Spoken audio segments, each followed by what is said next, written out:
جب حضرت ابو بکر صدیق رضی اللہ تعالی عنہ کے زمانے میں اور فاروق اعظم کے زمانے میں جب نبوت کے خلاف مختلف جگہوں سے آواز اٹھی تو کیا حضرت ابو بکر صدیق نے کہا تھا میں مذمت کرتا ہوں؟ کیا حضرت عمر نے کہا تھا کہ میں مذمت کرتا ہوں؟ نہیں، حضرت محمد اللہ کے آخری نبی ہیں، اب کوئی نبی ہونے کا دعویٰ مت کرے، کیا ہے تو ہم مذمت کرتے ہیں بھائی، کیا کہا تھا انہوں نے؟ نہیں، حضرت ابو بکر صدیق نے اور حضرت عمر فاروق نے خلفائے راشدین نے مذمت نہیں کی تھی، وہ لشکر لے کر وہاں پہنچ گئے تھے جہاں میرے نبی کی توہین ہوئی تھی، وہ وہاں پہنچ گئے تھے۔ ہم نبی کے وارث ابھی زندہ ہیں۔ انہوں نے زبان سے یہ نہیں کہا تھا کہ ہم مذمت کرتے ہیں، انہوں نے ہاتھ سے کیا تھا جو کرنے کا کام تھا۔ ابھی ربیع الاول شریف آئے گا، ہم پورا ملک جھنڈیوں سے سجا دیں گے، ہر گلی سجے گی، ہر بازار سجے گا، ہر بلڈنگ سجے گی، چراغاں ہوں گے، جھنڈے لگیں گے، جھنڈیاں لگیں گی، نعرے لگیں گے، ہم عظمت نبی کے پاسباں ہیں، پاسباں جو ہو نہ عشق مصطفیٰ تو زندگی فضول ہے، غلامی رسول میں موت بھی قبول ہے، یہ نعرے ہم لوگ لگائیں گے، ہماری مسجدوں میں لگیں گے، ہماری گلیوں میں لگیں گے، جلوس میلاد کے نکلیں گے، وہاں ہم نعرے لگائیں گے کہ غلامی رسول میں موت بھی قبول ہے۔ میں نے اس دن بھی کہا تھا، ہاں ٹھیک کہتے ہیں ہم، غلامی رسول میں موت قبول ہے، غلامی رسول میں قرآن قبول نہیں، غلامی رسول میں 5 وقت کی نماز قبول نہیں، غلامی رسول میں سود چھوڑنا قبول نہیں، غلامی رسول میں رشوت سے ہاتھ ہٹانا قبول نہیں، غلامی رسول میں ظلم سے باز آنا قبول نہیں، ہاں ہمیں غلامی رسول میں موت قبول ہے۔ یہ ہماری حالت ہے۔ یہ مسلم شریف ہے، 1 نمبر جلد 2 نمبر جلد میں 399 نمبر صفحہ ہے۔ یہ آج ہماری حالت ایسی کیوں ہو گئی ہے؟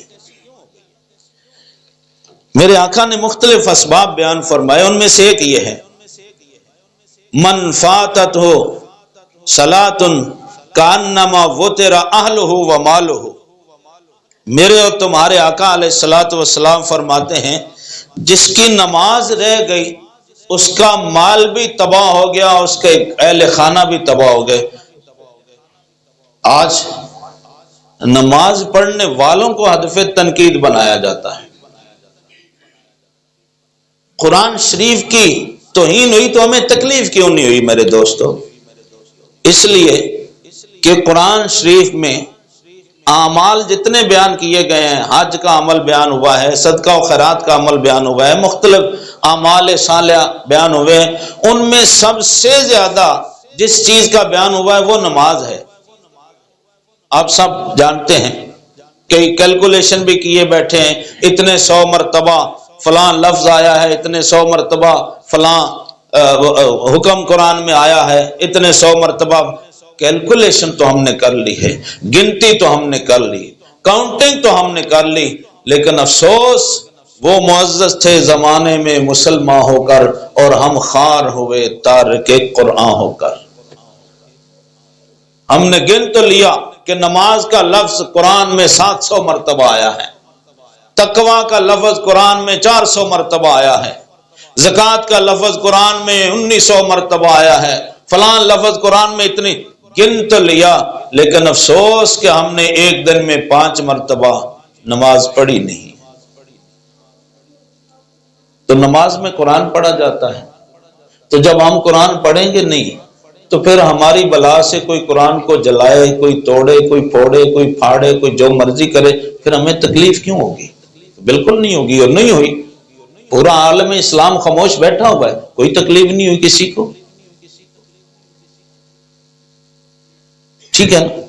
ہاں، جن سے ہمارا تعلق ہے وہاں تکلیف ہوتی ہے۔ پچھلے ہفتے میں لاہور میں ایک مشٹنڈے کے گھر میں ساری پارٹی جا کے بیٹھی رہی، اور ابھی کل کی بات ہے راول پنڈی میں ایک مشٹنڈے کی حویلی کے معاشرے میں اب لوگ عدالت بھی جا رہے ہیں۔ کیوں؟ کہ ہمیں ان درندوں سے تعلق ہے، ان خون خاروں سے، بھیڑیوں سے ہمیں تعلق ہے، اس لیے جب پولیس ان کے گھر آتی ہے تو فوراً ہمیں تکلیف ہو جاتی ہے، اور جب رب کے کلام اور رب کے نبی کے اوپر کوئی عزت پہ ہاتھ ڈالتا ہے ہمیں کچھ بھی نہیں ہوتا۔ اب تو ہمیں کوئی تکلیف نہیں ہوتی، کیونکہ نہ ہمارا نبی سے کوئی تعلق ہے اور نہ نبی کی کتاب قرآن سے ہمارا کوئی تعلق ہے۔ ہوتا تو ہمیں تکلیف ہوتی نا۔